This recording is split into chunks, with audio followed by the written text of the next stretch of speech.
ನಮಸ್ಕಾರ ವೀಕ್ಷಕರೇ, ಪ್ರತಿ ವಾರದಂತೆ ಈ ವಾರನೂ ನಿಮಗೆ ವಿಚಿತ್ರ, ವಿಶೇಷ, ಅಷ್ಟೇ ಆಶ್ಚರ್ಯಕರವಾಗಿರೋ ಇಂಟ್ರೆಸ್ಟಿಂಗ್ ನಿಗೂಢ ಮಾಹಿತಿಯನ್ನ ಹೊತ್ತು ತಂದಿದ್ದೀವಿ.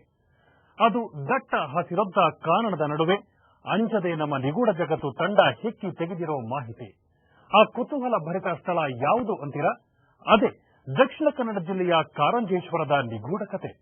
ಈ ಕುರಿತ ನಮ್ಮ ಸಂಚಿಕೆಯೇ ಇಂದಿನ ನಿಗೂಢ ಜಗತ್ತು.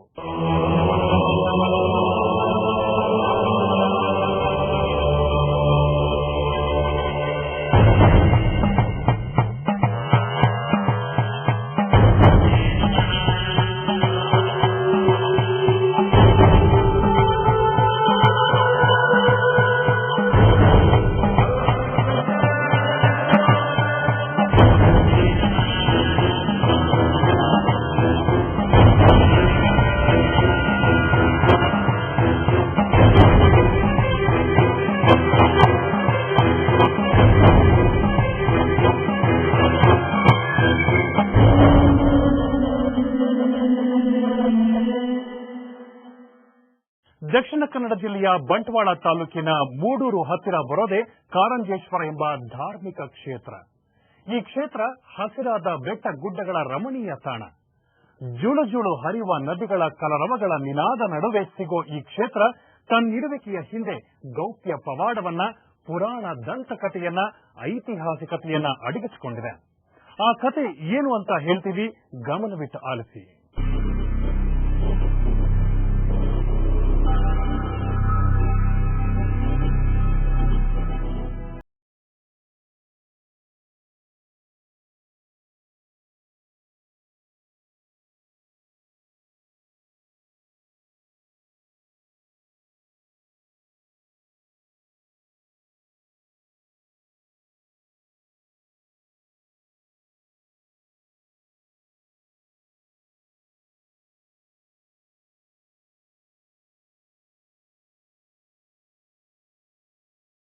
ಅದು ಪಶ್ಚಿಮ ಘಟ್ಟದ ನಯನ ಮನೋಹರ ತಾಣ.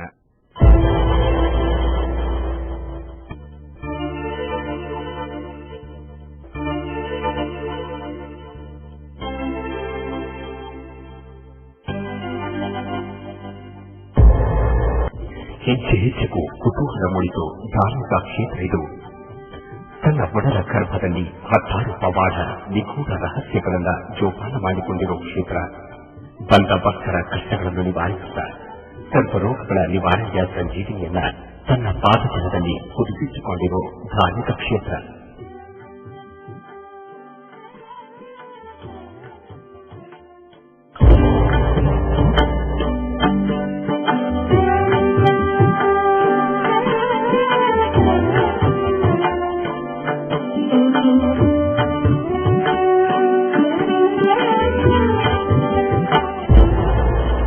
ಈ ಕ್ಷೇತ್ರದ ಮಣ್ಣಿನ ಕಣಕಣದಲ್ಲಿ ಹುಡುಕಿರೋ ನಿಗೂಢ ಪವಾಡಗಳನ್ನ ನಿಮಗೆ ಅಂತ ಹೆಚ್ಚಿ ತೋರಿಸಲು ಹೊರಟಿದ್ದು ನಮ್ಮ ನಿಗೂಢ ಜಗತ್ತು ತಂಡ.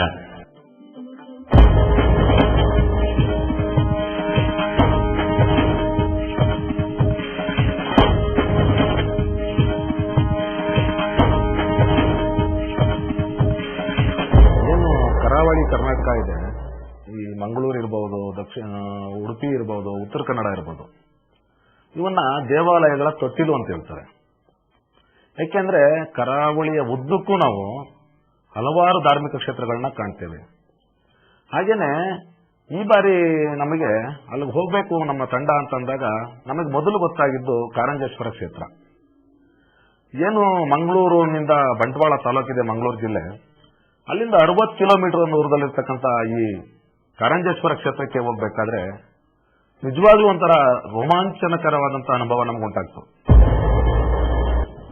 ಮುಗಿಲೆತ್ತರಕ್ಕೆ ಬೆಳೆದ ದಟ್ಟಾರಣ್ಯ, ಆ ದಟ್ಟಾರಣ್ಯವನ್ನ ಹೊತ್ತು ನಿಂತಿರೋ ಪಶ್ಚಿಮ ಘಟ್ಟ ಶ್ರೇಣಿಯ ಮೇಲೆ ಹಾವಿನಂತೆ ಬಳುಕುತ್ತಾ ಸಾಗೋ ದಾರಿಯುದ್ದಕ್ಕೂ ಅಲ್ಲಿ ಕಾಣಸಿಗೋ ಹಸಿರು ಹೊದಿಕೆಯ ಮೇಲೆ ಬೆಳಕಿಯನ್ನು ಎಳೆದಂತ ಸುಂದರ ಜಲಪಾತ.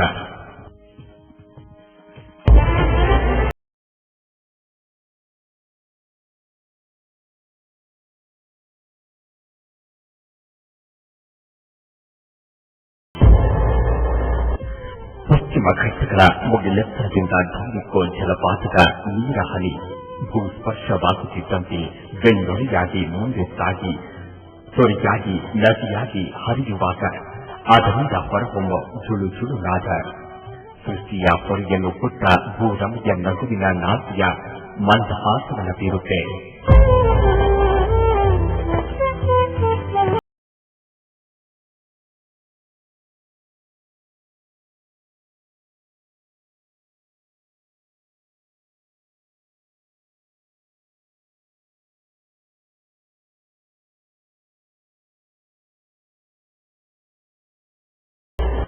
ಇಂತಹ ಅದ್ಭುತ ವನಸ್ಥಿತಿಯ ನಿಗೂಢ ರಹಸ್ಯಗಳನ್ನು ಇಟ್ಟುಕೊಂಡಿರುವ ಅದ್ಭುತ ತಾಣ ಕಾರಂಜೇಶ್ವರ. ಈ ಬಾರಿ ಇಲ್ಲಿಗೆ ಹೊರಟಿದ್ದು ನಮ್ಮ ನಿಗೂಢ ಜಗತ್ತು ತಂಡ. ಕಾರಂಜೇಶ್ವರ ದೇವಸ್ಥಾನಕ್ಕೆ ಹೋಗ್ಬೇಕು ಅಂತ ಅನ್ಕೊಂಡು ಪ್ರಯಾಣ ಮಾಡಬೇಕಾದ್ರೆ ನಿಜವಾಗ್ಲೂ ನಮ್ಗೊಂಥರ ಅದೊಂದು ರೋಮಾಂಚನಕರವಾದಂತಹ ಅನುಭವವನ್ನ ಕೊಡ್ತು. ಯಾಕೆಂದ್ರೆ ಆ ಪಶ್ಚಿಮ ಘಟ್ಟಗಳ ಪ್ರದೇಶ ಇದೆಯಲ್ಲ, ಒಂದ್ ಕಡೆ ದಟ್ಟವಾದಂತಹ ಹಸಿರು ಅರಣ್ಯಗಳು, ಇನ್ನೊಂದ್ ಕಡೆ ಆಳವಾದಂತಹ ಪ್ರಪಾತಗಳು, ಮತ್ತೆ ಆ ರಸ್ತೆಗಳು ಉದ್ದಕ್ಕೂ ಏನೋ ಒಂದ್ ರೀತಿ ಇದಾಗುತ್ತೆ, ಏನು ಅಂಕುಡಂಕಾಗಿ ಒಂಥರ ಹಾವು ಹೋದಂತ ಇದಿರ್ತದಲ್ಲ ಸಂಕೇತ, ಆ ರೀತಿಯಲ್ಲಿ ಆ ರಸ್ತೆಗಳಿರ್ತವೆ. ಹೀಗೆ ಪಶ್ಚಿಮ ಘಟ್ಟಗಳ ಆಳ ಕಣಿವೆಗಳ ದಾರಿಯಲ್ಲಿ ಸಾಗಿದ ನಮ್ಮ ತಂಡಕ್ಕೆ ಎದುರಾಗಿತ್ತು ಬೃಹತ್ ಏಕಶಿಲಾ ಪರ್ವತದ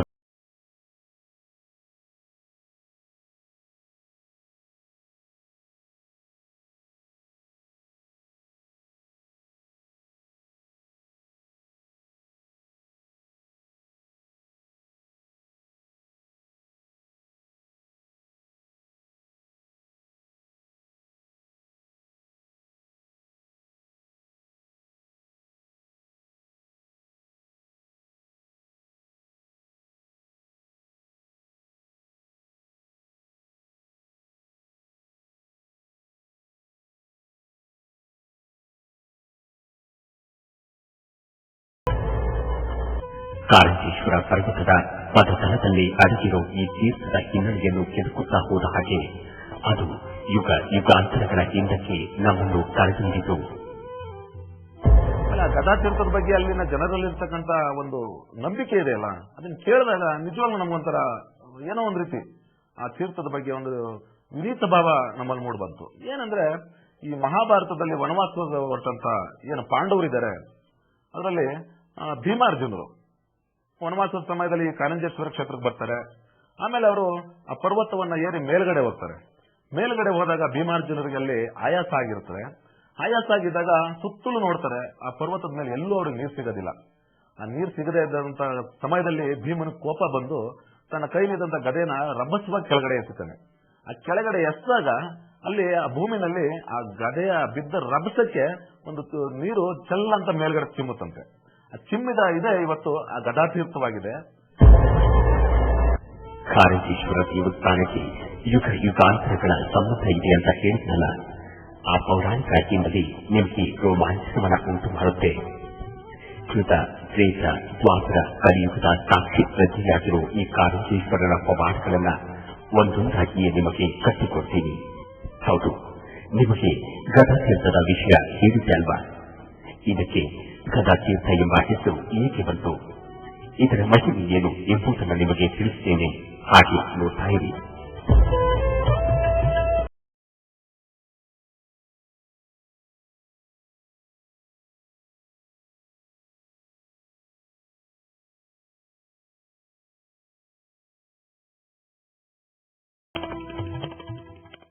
ಹೌದು, ಈ ಕಾರಂಜೇಶ್ವರದ ಪುರಾಣ ಕಥೆ ಏನು ಅಂತ ನೋಡಿದ್ರಲ್ಲ.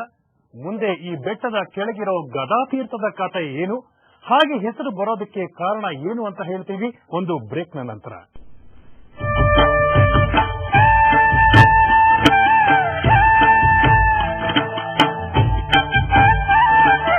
ಭಕ್ತಿ ಭಾವದ ಬೆಳಗು, ದೈವ ದರ್ಶನದ ಬೆಳಕು, ಗುಡಿ ಗೋಪುರಗಳ ಮೆರಗು. ಇದು ಮುಂಜಾನೆಯ ರಾಗ. ಸುಪ್ರಭಾತ. ಬೆಳಿಗ್ಗೆ 6 ಗಂಟೆಗೆ ನಿಮ್ಮ ಉದಯ ನ್ಯೂಸ್ನಲ್ಲಿ.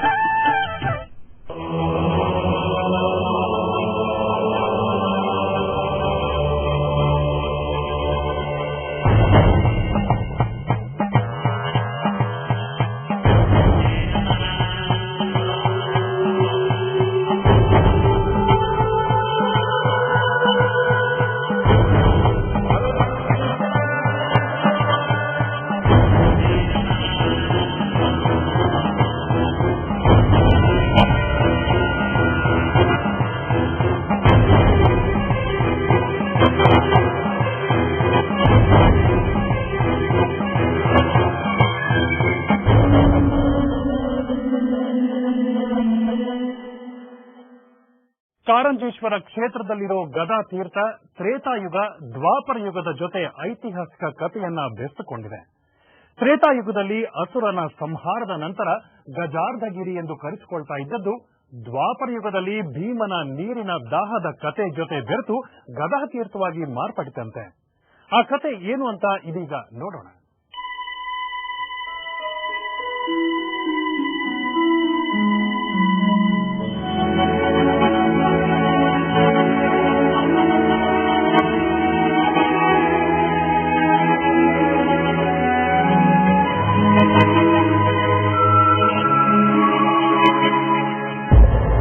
ದಕ್ಷಿಣ ಕನ್ನಡ ಜಿಲ್ಲೆ ಬಂಟ್ವಾಳ ತಾಲೂಕಿನ ಮೂಡೂರು ಅನ್ನೋ ಒಂದು ಗ್ರಾಮದಲ್ಲಿ ಒಂದು ದೇವಸ್ಥಾನ ಇದೆ.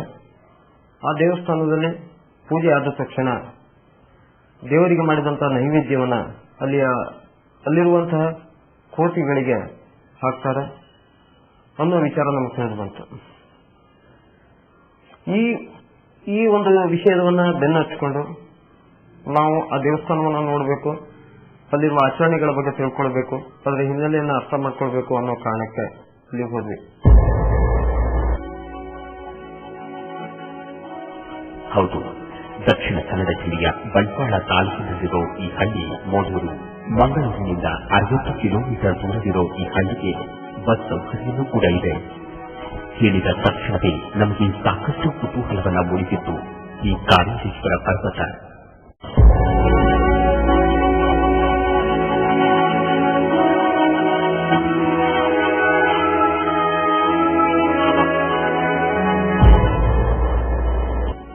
ಈ ಪರ್ವತದ ತಪ್ಪಲಿಗೆ ನಮ್ಮ ತಂಡ ತಲುಪುತ್ತಾ ಇದ್ದ ಹಾಗೆ ಅಲ್ಲಿನ ಐತಿಹ್ಯಗಳು ಒಂದೊಂದಾಗಿ ನಮ್ಮ ಎದುರಿಗೆ ದೃಶ್ಯ ಕಾವ್ಯಗಳೆಲ್ಲ ಮೂಡಿಸುತ್ತಾ ಹೋದವು.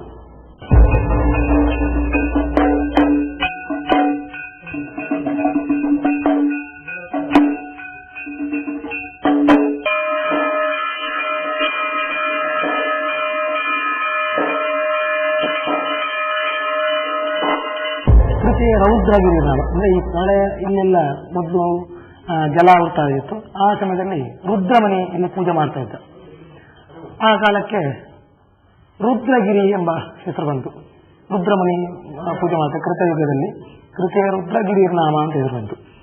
ಆಮೇಲೆ ತ್ರೇತಾಯುಗದಲ್ಲಿ ಗಜರಾಜ್ಗಿರಿ ಎಂಬ ಹೆಸರು ಬಂತು. ಅಂದ್ರೆ ಇಲ್ಲಿ ಗಜಾಸುರ ಎಂಬ ಸುರ ಅಲ್ಲೆಲ್ಲ ಉಪಟಳ ಮಾಡ್ತಾ ಇದ್ದ. ಹಾಗೆ ರಾಮದೇವರು ಸೀತಾಪಯಣಗೋಸ್ಕರ ಈ ಕ್ಷೇತ್ರಕ್ಕೆ ಬಂದರು. ಆ ಅಸುರವನ್ನು ವಧ ಮಾಡಿದ್ರು. ಅಷ್ಟೊತ್ತಿಗೆ ನನ್ನ ಹೆಸರಿಡಬೇಕು ಅಂತ ಆ ಅಸುರ ಹೇಳಿದ. ಹಾಗೆ ಆ ದ್ವಾಪರ ತ್ರೇತಾಯುಗದಲ್ಲಿ ಗಜರಾಜ್ಗಿರಿ ಎಂಬ ಹೆಸರು ಬಂತು.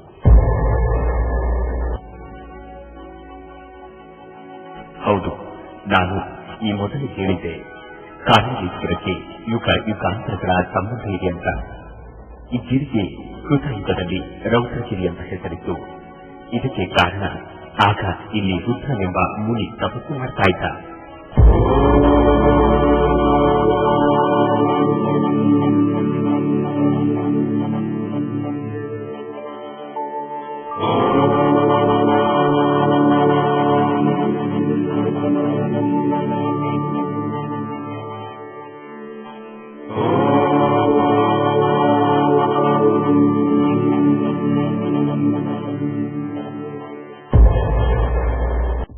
ತ್ರೇತಾಯುಗದಲ್ಲಿ ಈ ಪರ್ವತಕ್ಕೆ ಗಜಾರ್ಧಗಿರಿ ಅಂತ ಹೆಸರಿತ್ತು.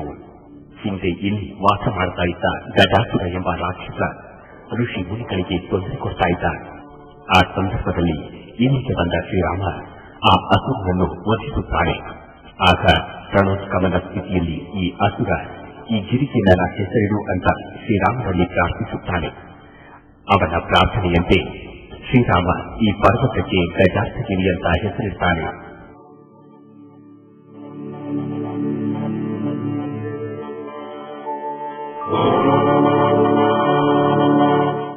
ಇಷ್ಟೇ ಅಲ್ಲ, ಈ ಗಿರಿಯ ಮೇಲೆ ಶೀತ ಪ್ರಮಾಣದ ಕಲ್ಲು ಸಹ ಇದೆ.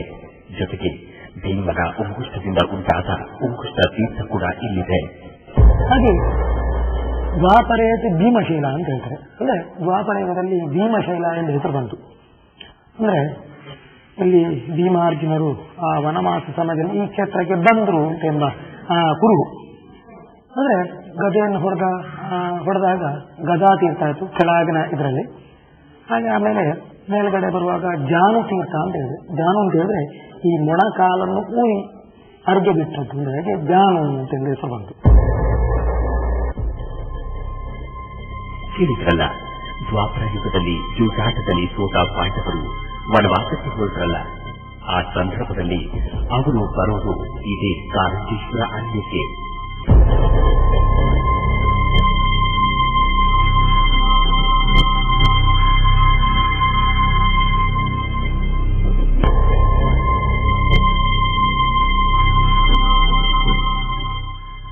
ಹಾಗೆ ಬಂದ ಭೀಮಾರ್ಜುನರು ಇಲ್ಲಿ ಬೃಹದಾಕಾರವಾಗಿ ಬೆಳೆಸಲಿಟ್ಟಿದ್ದ ಏಕಶಿಲಾ ಪರ್ವತವನ್ನ ಏರ್ತಾರೆ. ಕಡಿದಾದ ಬಂಡೆಯಿಂದ ನಿರ್ಮಾಣವಾಗಿದ್ದ ಈ ಪರ್ವತ ಏರುವಷ್ಟರಲ್ಲಿ ಭೀಮಾರ್ಜುನರಿಗೆ ಆಯಾಸವಾಗುತ್ತೆ. ಪರ್ವತದ ತುದಿಯಲ್ಲಿ ಅವರಿಗೆ ನೀರು ಸಿಗುವುದೇ ಇಲ್ಲ. ಆಗ ಕೋಪದಿಂದ ಬಲ ಭೀಮ ತನ್ನ ಕೈಯಿಂದ ಗದೆಯನ್ನು ಬೀಸಿ ಎಸೆಯುತ್ತಾನೆ. ಗದೆ ಎಸೆದ ರಭಸಕ್ಕೆ ಅದು ಬಿದ್ದ ಜಾಗದಲ್ಲಿ ಭೂಮಿಯಿಂದ ನೀರು ಜನ್ನಂತ ಉದ್ಭವವಾಗುತ್ತೆ. ಹಾಗೆ ಉದ್ಭವವಾದ ನೀರನ್ನು ಗದಾತೀರ್ಥ ಅಂತ ಜನರು ಕರೆಯುತ್ತಾರೆ.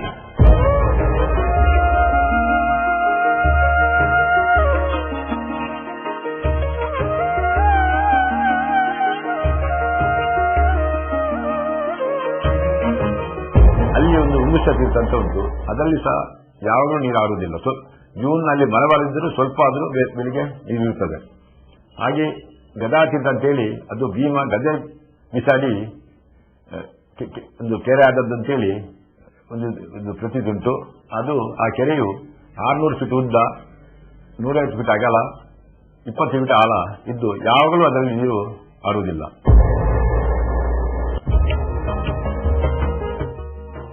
ಹೌದು, ಈ ಗದಾತೀರ್ಥಕ್ಕೆ ಅದರದ್ದೇ ಆದ ಮಹತ್ವವಿದೆ. ಅದು ಏನು ಅಂತೀರಾ? ಪ್ರತಿ ಅಮಾವಾಸ್ಯೆಯ ದಿವಸ ಈ ಕ್ಷೇತ್ರಕ್ಕೆ ಬರೋ ಭಕ್ತರು ಗದಾತೀರ್ಥದಲ್ಲಿ ಪುಣ್ಯಸ್ನಾನ ಮಾಡ್ತಾರೆ.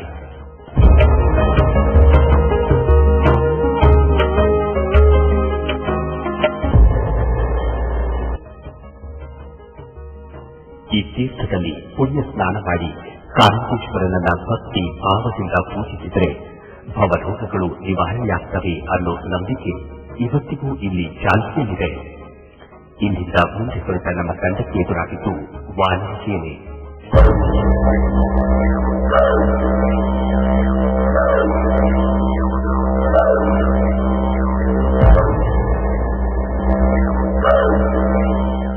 ಈ ವಾನರ ಸೇನೆ ಇಲ್ಲಿ ಬೀಡು ಬಿಟ್ಟಿರುವುದಕ್ಕೆ ಒಂದು ದುರಂತ ಕಥೆಯೇ ಇದೆ. ಅದು ನಿಮಗೆ ಹೇಳ್ತೇನೆ, ಎಚ್ಚರವಿಟ್ಟು ವೀಕ್ಷಿಸಿ.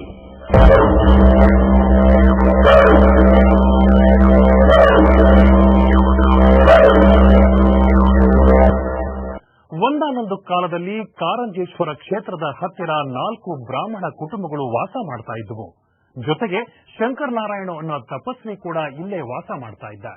ಈ ಬ್ರಾಹ್ಮಣ ಕುಟುಂಬಕ್ಕೂ ಶಂಕರನಾರಾಯಣ ತಪಸ್ವಿಗೂ ಮಾತಿಗೆ ಮಾತು, ವೈಮನಸ್ಸು ಮೂಡಿ ಕೊನೆಗೆ ಶಂಕರನಾರಾಯಣ ತಪಸ್ವಿಯ ಕೊಲೆಯೊಂದಿಗೆ ಅಂತ್ಯವಾಗುತ್ತೆ. ಆದರೆ ಆ ತಪಸ್ವಿ ಮಾತ್ರ ಸುಮ್ಮನಾಗಲಿಲ್ಲ. ತನ್ನ ಸೇಡನ್ನ ಸತ್ತ ನಂತರವೂ ತೀರಿಸಿಕೊಂಡೇ ಬಿಟ್ಟ. ಹೇಗೆ ಅಂತೀರಾ? ಈ ಸ್ಟೋರಿನ ನೀವೇ ನೋಡಿ.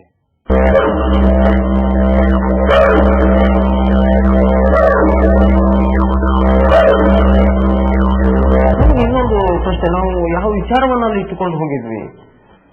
ಪೂಜೆ ಆದ ತಕ್ಷಣ ಇಲ್ಲಿ ಕೋತಿಗಳಿಗೆ ಆಹಾರವನ್ನು ಹಾಕ್ತಾರೆ. ಪ್ರತಿದಿನವೂ ಕೋತಿಗಳಿಗೆ ಕರೆದು ಆಹಾರವನ್ನು ಹಾಕುವ ಪದ್ಧತಿ ಇದು ಯಾಕೆ ಅನ್ನುವ ಪ್ರಶ್ನೆಯನ್ನು ನಾವು ಮುಂದಿಟ್ಕೊಂಡು ಹೋಗ್ತೀವಿ. ಇದಕ್ಕೆ ಸಂಬಂಧಪಟ್ಟಂಗೆ ಒಂದು ಸಾಧಾರಣ 100 ವರ್ಷದ ಹಿಂದೆ ನಡೆದಂತ ಒಂದು ಕಥೆ ಇದೆ. ಈ ಕಾರಂಜೇಶ್ವರ ದೇವಸ್ಥಾನದ ಸುತ್ತಮುತ್ತಲ ಅಂದ್ರೆ ಕೆಳಗಿನ ಕಪ್ಪಲ್ನಲ್ಲಿ ಏನು ಗದಾ ತೀರ್ಥ ಅಂತೇವಲ್ಲ, ಆ ತೀರ್ಥ ಮೊದಲು ಹೊರಿತಾ ಇತ್ತಂತೆ.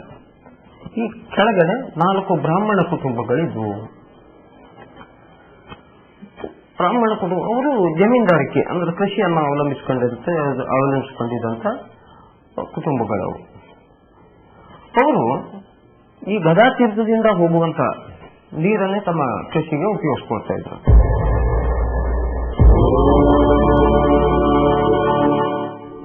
ಈ ಕಾರಂಜೇಶ್ವರ ಕ್ಷೇತ್ರದ ಹತ್ತಿರದಲ್ಲಿಯೇ 4 ಬ್ರಾಹ್ಮಣ ಕುಟುಂಬಗಳು ವಾಸ ಮಾಡ್ತಾ ಇದ್ವು. ಆ ಕುಟುಂಬಗಳು ತಮ್ಮ ಜಮೀನಿನಲ್ಲಿ ಕೃಷಿ ಮಾಡುವುದಕ್ಕೆ ಈ ಗದಾತೀರ್ಥದ ನೀರನ್ನು ಬಳಸಿಕೊಳ್ತಾ ಇದ್ರು. ಬಹುಶಃ ಇದು 100 ವರ್ಷಗಳ ಹಿಂದೆ ನಡೆದಂತಹ ಸತ್ಯ ಘಟನೆ. ಅಂದ್ರೆ 100 ವರ್ಷಗಳ ಹಿಂದೆ ಈ ಕ್ಷೇತ್ರದಲ್ಲಿ ಶಂಕರನಾರಾಯಣ ಅನ್ನೋ ತಪಸ್ವಿ ಕೂಡ ಇದ್ದ.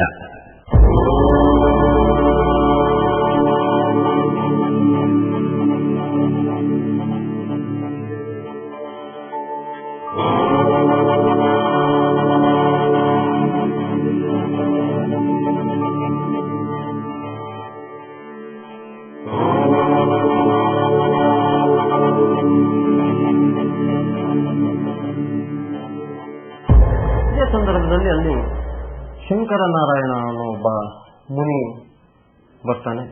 ಆತ ಸ್ವಲ್ಪ ದೈವಿ ಭಕ್ತ, ಪೂಜೆ ಮಾಡ್ತಾನೆ, ತಪಸ್ಸನ್ನು ಆಚರಿಸ್ತಾ ಇರ್ತಾನೆ. ಸಾಯಂಕಾಲದ ಹೊತ್ತು ಒಬ್ಬನೇ ತಿರುಗಾಡಿ ದೇವರ ಧ್ಯಾನವನ್ನು ಮಾಡ್ತಾ ಈ ಗದಾತೀರ್ಥದ ಸಮೀಪ ತಪಸ್ಸಿಗೆ ಕೂತ್ಕೊಳ್ಳೋದು ಆತನ ದಿನಂಪ್ರತಿ ವಾಡಿಕೆ. ಅದು ಅಲ್ಲಿ ಆತನ ಪೂಜೆಗಳು ನಡೀತಾ ಇರ್ತದೆ. ಇವನು ತನ್ನೆಲ್ಲ ಸಾಯಂಕಾಲದ ಹೊತ್ತಿಗೆ ಎಲ್ಲ ಕಡೆಗೂ ತಿರುಗಾಡ್ತಾನೆ. ಕಾರಂಜೇಶ್ವರನ ಸನ್ನಿಧಿಯಲ್ಲಿ ನೆಲೆಸಿದ್ದ ಶಂಕರನಾರಾಯಣ ಪ್ರತಿನಿತ್ಯ ಸ್ನಾನ ವಂದನೆಗಳನ್ನು ಮುಗಿಸಿಕೊಂಡು ತಪಸ್ಸಿಗೆ ಕೂತಾಯಿತು ಗದಾತೀರ್ಥದ ನೀರಿನ ತಟದಲ್ಲಿ. ಆದರೆ ಅದೇ ಗದಾತೀರ್ಥದ ನೀರನ್ನು ಆ 4 ಬ್ರಾಹ್ಮಣ ಕುಟುಂಬದವರು ಕೃಷಿಗೆ ಬಳಸ್ತಾ ಇದ್ರಲ್ಲ, ಅದಕ್ಕೆ ತೀರ್ಥದಿಂದ ನೀರು ಹೊರಹೋಗದ ಹಾಗೆ ಅಲ್ಲಿ ತೀರ್ಥಕ್ಕೆ ಅಡ್ಡರಾಗಿ ಬಂದು ಕಟ್ಟೆಯನ್ನು ಕಟ್ಟಿದ್ರು.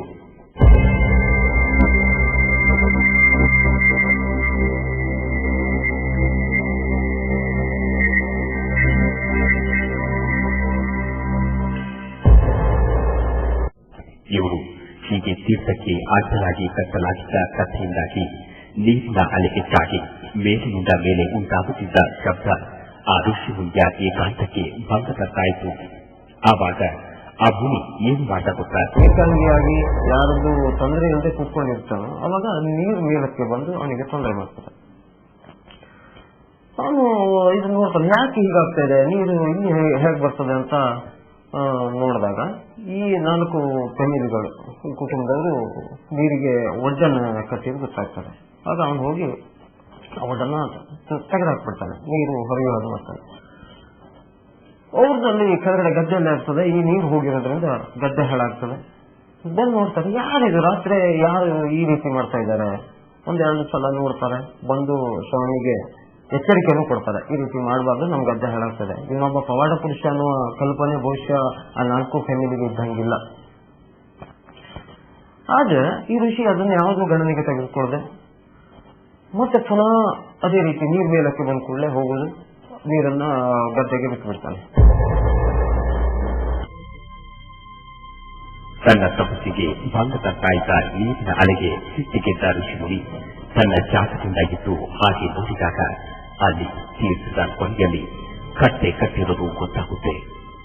ತಕ್ಷಣ ಮುನಿ ಕಟ್ಟೆ ಹೊಡೆದು ನೀರನ್ನೆಲ್ಲ ಹೊರಗೆ ಬಿಡ್ತಾನೆ.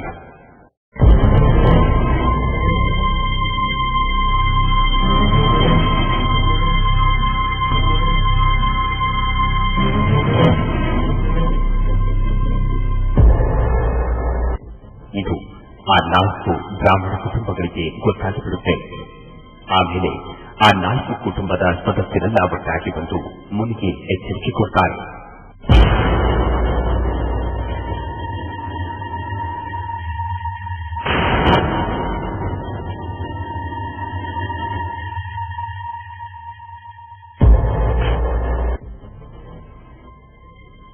ಆದರೆ ಅವರ ಎಚ್ಚರಿಕೆಯನ್ನ ಶಂಕರನಾರಾಯಣ ಕಿವಿಗೆ ಹಾಕುವುದೇ ಇಲ್ಲ. ಮುನಿಯ ಕಾಟ ಜಾಸ್ತಿಯಾದಾಗ ಆ 4 ಕುಟುಂಬದವರು ಒಂದು ತೀರ್ಮಾನಕ್ಕೆ ಬಂದು ಬಿಡ್ತಾರೆ. ಅದು ಏನು ಗೊತ್ತಾ, ಈ ಮುನಿಯನ್ನು ತನ್ನಗೆ ಮುಗಿಸಿ ಬಿಡೋಣ ಅಂತ.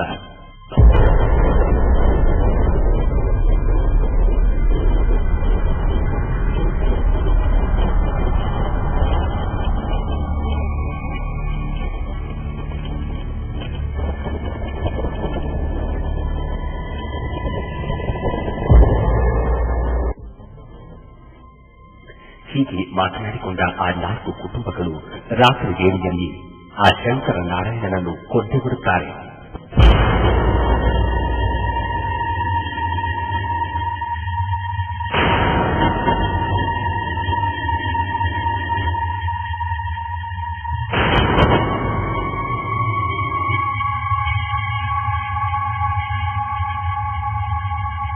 ಅದೇ ಸಂದರ್ಭದಲ್ಲಿ ಆತ ಅಲ್ಲೇ ಸತ್ತೋಗ್ಬಿಡ್ತಾನೆ. ಹೋಗುವ ಸಂದರ್ಭದಲ್ಲಿ ಇವರಿಗೆ ಶಾಪ ಕೊಡ್ತಾನೆ, ಈ 4 ಫ್ಯಾಮಿಲಿಗಳು ಸರ್ವನಾಶ ಆಗಿ ಹೋಗ್ಬೇಕು ಅಂತ.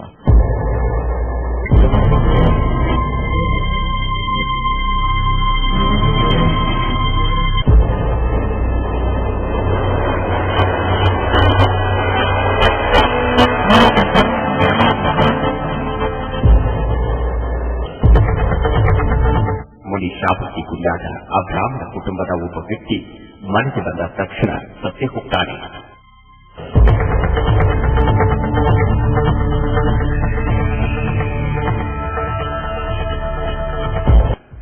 ಅವನ ಮನೆಯಲ್ಲಿದ್ದ ದನ, ಕರು, ಎಮ್ಮೆ ನಾಶವಾಗಿ ಹೋಗ್ತವೆ.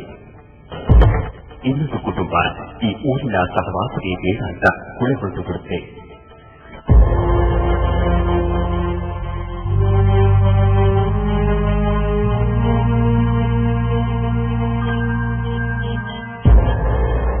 ಆದರೆ ಊರಲ್ಲಿ ಉಳಿದ ಒಂದು ಕುಟುಂಬ ಪಾಪಕ್ಕೆ ಪ್ರಾಯಶ್ಚಿತ್ತ ಅಂತ ಇವತ್ತಿಗೂ ಕೂಡ ಪ್ರತಿ ಮಹಾಲಯ ಅಮಾವಾಸ್ಯೆಯ ದಿನ ಈ ಮುನಿಗೆ ಪಿಂಡ ಬಿಡ್ತಾ ಇದೆ. ಆದರೆ ಈ ಮುನಿಗೂ ಕೋಟಿಗಳಿಗೂ ಏನು ಸಂಬಂಧ ಅಂತ ಹೇಳಲೇ ಇಲ್ಲ ಅನ್ಕೋತಿದ್ದೀರಾ? ಹೇಳ್ತೀವಿ ಕೇಳಿ. ಈ ಕೋಟಿಗಳು ಹೇಗೆ ಆ ಋಷಿಯನ್ನು ನೆನಪಿಟ್ಟುಕೊಂಡಿದೆ ಅನ್ನೋದು. ನಾವು ಹೋದಾಗ ಅಲ್ಲಿ ಯಾವುದೇ ಒಂದು ಖಾಲಿ ಬಟ್ಟೆಗಳು ಬಿದ್ದರೂ ಸಹ ಕೋತಿ ಅದನ್ನ ಎತ್ಕೊಂಡು ಹೋಗುವಂತಹದ್ದನ್ನು ಸಹ ನಾವು ನೋಡ್ಬೋದಾಗಿದೆ. ಮತ್ತೆ ಇನ್ನೊಂದು ಮಾತಿದೆ, ಈ ಕೋತಿಗಳಿಗೆ ಆಹಾರ ಹಾಕಲಿಕ್ಕೆ ಇಡೀ ಊರಿನವರೇ ಪ್ರತಿ ವರ್ಷ ಎಷ್ಟು ಬೇಕಾಗ್ತದೆ ಅಷ್ಟು ಅಕ್ಕಿಯನ್ನ ಕೊಡಬೇಕು. ಯಾಕೆ ಅಂದ್ರೆ ತೋಟಗಳಿಗೆ ಅಲ್ಲಿ ಸುತ್ತಮುತ್ತಲೊಂದು ಬಹಳ ತೋಟ ಇದೆ, ತೋಟದ ಪ್ರದೇಶ ಅದು. ಆ ಪ್ರದೇಶಗಳಿಗೆ ಕೋತಿಗಳ ಹಾವಳಿ ಮಾಡಿದಾಗ ಅವ್ರ ಮನೆಯ ತೆಂಗಿನಕಾಯಿಯನ್ನು, ಅಡಿಕೆಯನ್ನ, ಬೆಳೆಯನ್ನು ನಾಶ ಮಾಡಿದಾಗ ಅವ್ರು ಹರಕೆ ಹೊತ್ಕೊಳ್ತಾರೆ. ಇಲ್ಲ ನಾನು ಈ ಕೋತಿಗಳ ಕಾಟ ಕಡಿಮೆ ಆದ್ರೆ ಇಲ್ಲಿ ಬಂದು ಕೋತಿಗಳಿಗೆ ಆಹಾರ ಹಾಕ್ತೇನೆ ಅನ್ನೋ ಹರಕೆ ಹೊರೋದ್ರಿಂದ ಪ್ರತಿ ದಿನವೂ ಸಹ ಅಲ್ಲಿ ಕೋತಿಗಳಿಗೆ ಆಹಾರ ಹಾಕುವುದು ಒಂದು ಪದ್ಧತಿ ನಡ್ಕೊಂಡು ಬಂದಿದೆ. ವೀಕ್ಷಕರೇ, ಕೇಳಿದ್ರಲ್ಲ, ಮುಂದಿನ ಸಂಚಿಕೆಯಲ್ಲಿ ಇದರ ಇನ್ನಷ್ಟು ವಿಸ್ಮಯ ಮಾಹಿತಿಯನ್ನ ನಿಮ್ಮ ಮುಂದೆ ಇಡ್ತೇನೆ. ಅಲ್ಲಿಯವರೆಗೂ ವೈಟ್ ಅಂಡ್ ಸಿಕ್. ನೋಡಿದ್ರಲ್ಲ ವೀಕ್ಷಕರೇ, ಕಾರಂಜೇಶ್ವರ ಎಂಬ ಧಾರ್ಮಿಕ ಕ್ಷೇತ್ರದ ನಿಗೂಢ ಕಥೆನ. ಈ ಕ್ಷೇತ್ರದ ಕಥೆ ಇಲ್ಲಿಗೆ ಮುಗಿಯೋದಿಲ್ಲ. ಕಾರಂಜೇಶ್ವರನ ಕ್ಷೇತ್ರದಲ್ಲಿ ವಿಶಿಷ್ಟ ಆಚರಣೆ, ಸಂಪ್ರದಾಯಗಳು ಹಾಗೂ ಯಾರೂ ಇದುವರೆಗೂ ಹೋಗಿ ನೋಡಿರದ ಗುಹೆಗಳೆಲ್ಲ ಇದ್ದಾವೆ. ಈ ಬಗ್ಗೆ ನಮ್ಮ ಮುಂದಿನ ನಿಗೂಢ ಜಗತ್ತು ಸಂಚಿಕೆಯಲ್ಲಿ ಹೇಳ್ತೀವಿ. ಅಲ್ಲಿವರೆಗೂ ವೇಟ್ ಅಂಡ್ ವಾಚ್.